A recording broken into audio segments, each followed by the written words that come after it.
Hi guys, welcome to another episode of AJAWI TV. I'm AJAWI, and for today I'll be showing you structural reinforcement drawing, right? So within this video you'll be seeing me preparing a structural reinforcement drawing, right?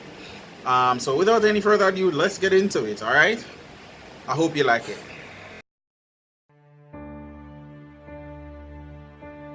No thing in your life just happened.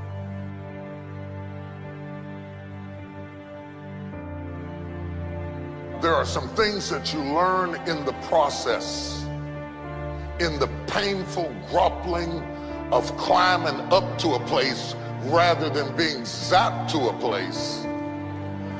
The things that you went through getting there give you the tenacity to stay there. The fight is your friend.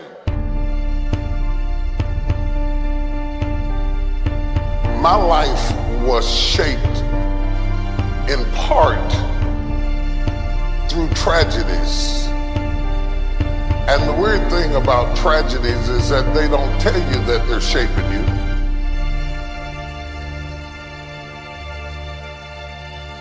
Intellect can describe it, but only instinct can find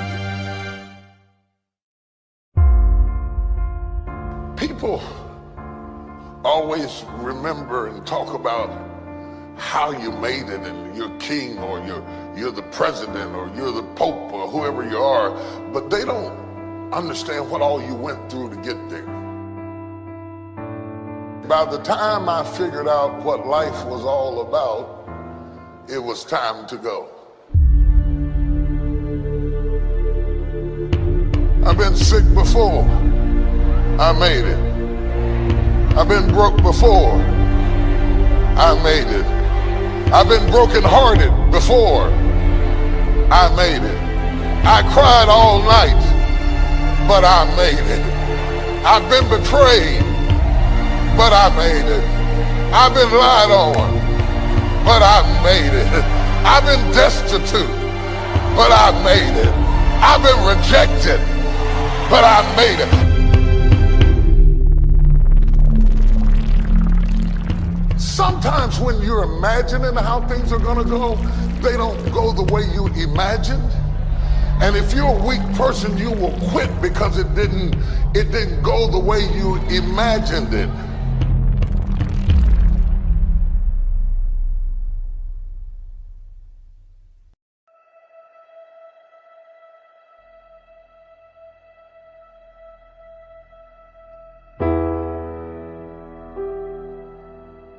If you don't learn how to master the breaking point, you may have many ventures, but you will not accrue massive success in any area because you have not mastered the breaking point.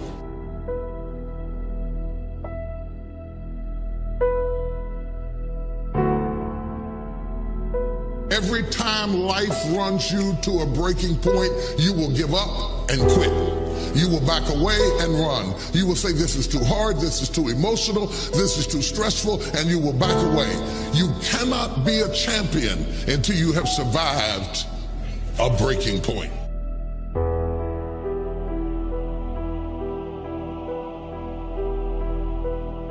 If you don't learn how to touch people, you can never stop the issues that exist internally or externally in your church, in your life, in your family, in your business. So the one thing that the enemy is determined to do when you are at a breaking point, the first thing he wants to do is isolate you.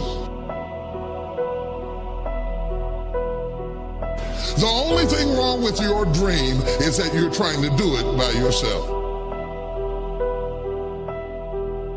The difference between start and finish is determined by how you handle the breaking point.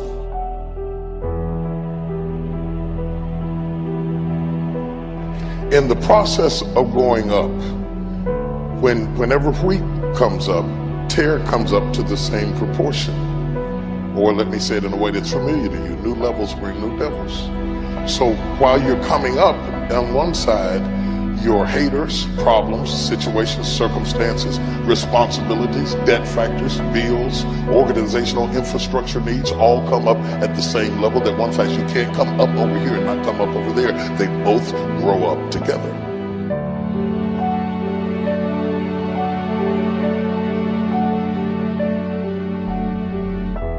Just because your circumstance don't reflect it right now doesn't mean that you don't have it. Believe in yourself and get up out of there and go do what you've got to do.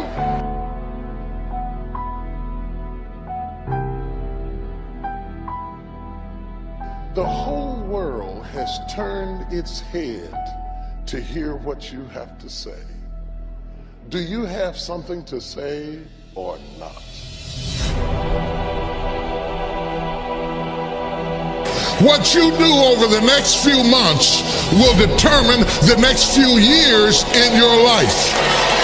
How you manage the critical mass of this moment will determine the outcome, whether you acquiesce back to the gravitational pull of your ordinariness or whether you break through into another orbit and another dimension of who you are.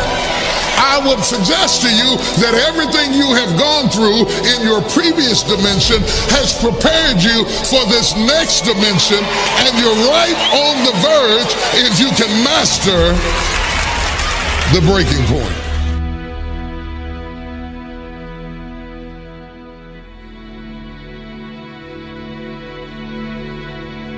You earned it, you scuffled for it, you fought for it, and now you can hold it down.